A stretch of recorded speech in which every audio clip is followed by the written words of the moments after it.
Hi friends, welcome back to MATHSDALE. Today we are going to solve these questions. We are going to factorize these questions. I'm going to show you the technique how to factorize. People struggle in that. So I took 6 different examples to factorize from easy to hard and different level factorizing. I'm going to show you the techniques, tricks, and how to quickly solve them and grab how many marks you can out of that. So come on, let's start work now. This is our first question, which is 7x minus 14. So we are going to factorize this one. If you see here, they both go in 7 times table.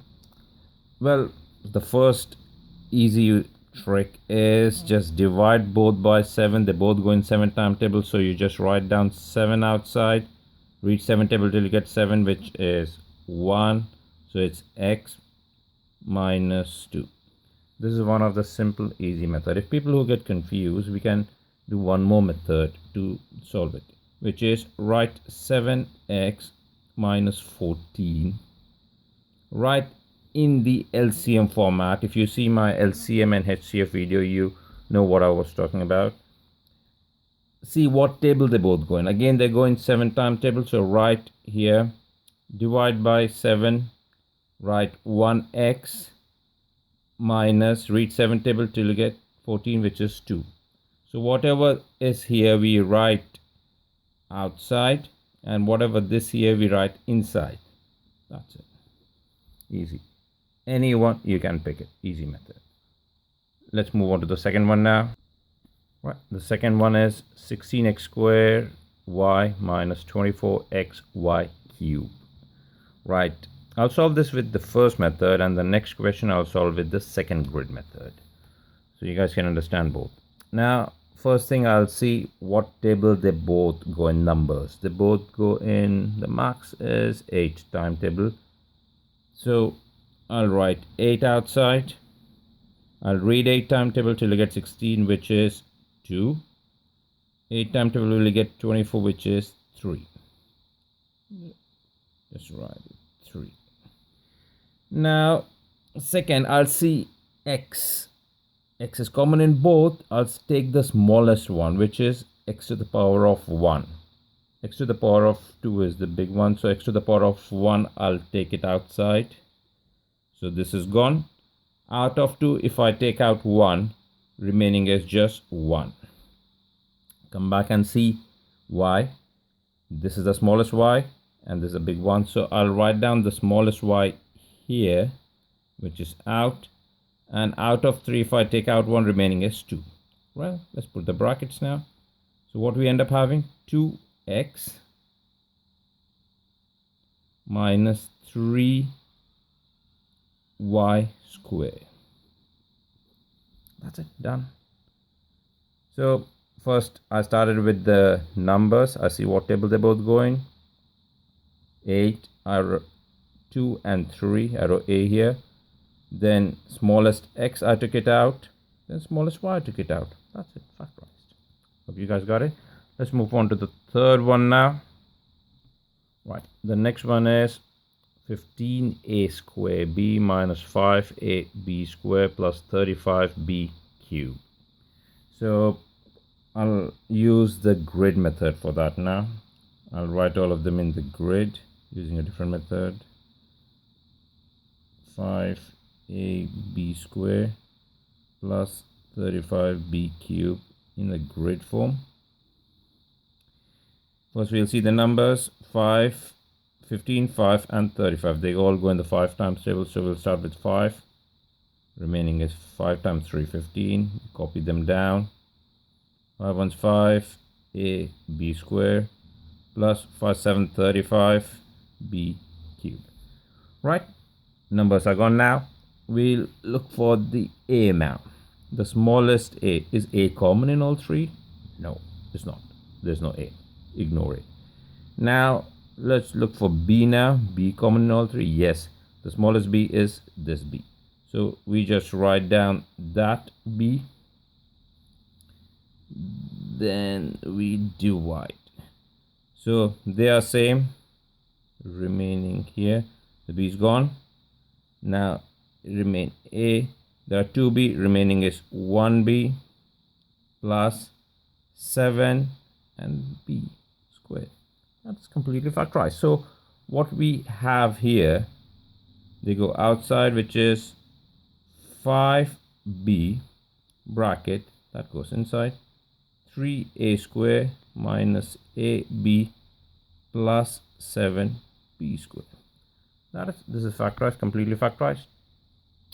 Hope you guys understood. This is a grid method. This is a second method from the previous method. So two different methods I showed in how to factorize. Let's move on to the next one now. The next one is x squared minus 25. Well, it's a different kind of factorized question basically. So here there's nothing common between that, but that goes with a formula which is difference of square. A square minus b squared is equal to a plus b times a minus b.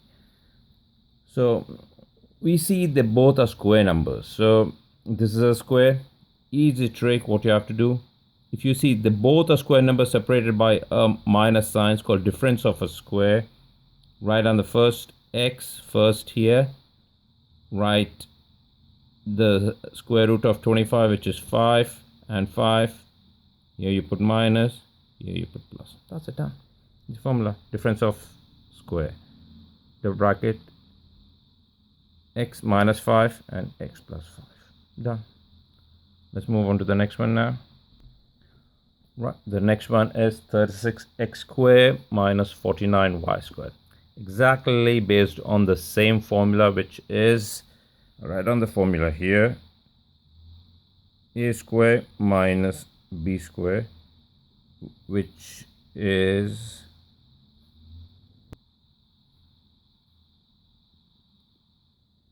a plus b, a minus b. That's it. So this is the formula, a square minus b square, which is a plus b and a minus b.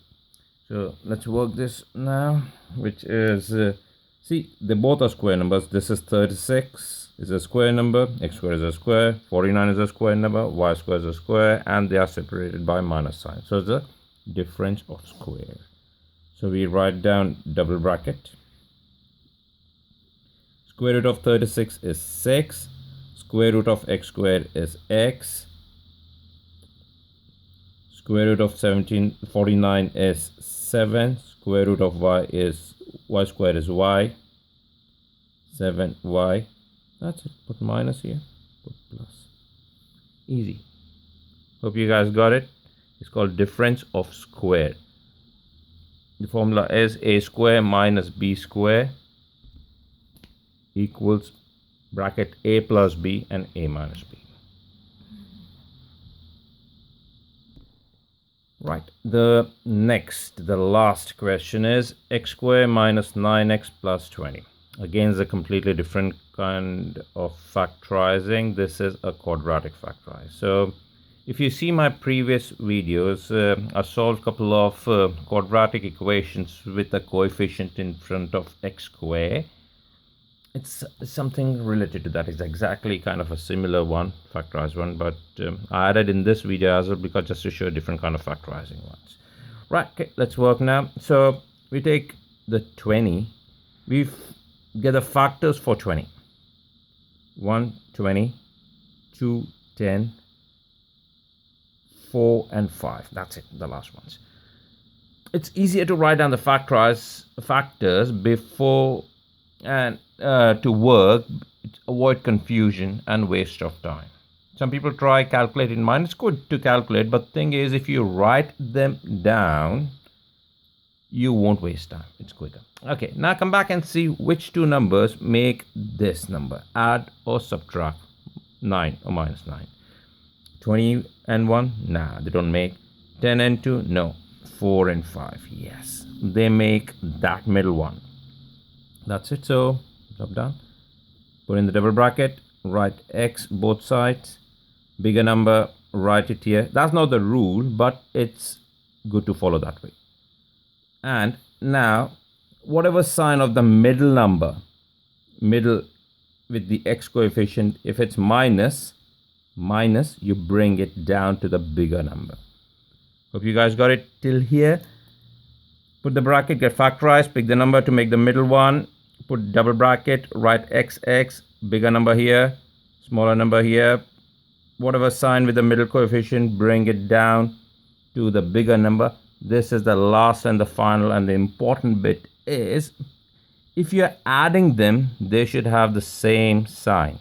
If you're subtracting them, they should have different sign. What I mean by that, if you're subtracting, if this is minus, this should be plus. If you're adding them to make this, like 5 plus 4, 9, yes, I'm adding. So they both should have same sign. So if it's minus, this should be minus. Yeah, that's it. Easy trick. Check my other video with the solving quadratic equations with the coefficient of x squared. You can understand more. If you guys need more on this quadratic, drop in the comment box. We'll get back to with the more videos. Hope you guys like it, understood. If you like it, please like, subscribe, and share with the people who struggle with maths.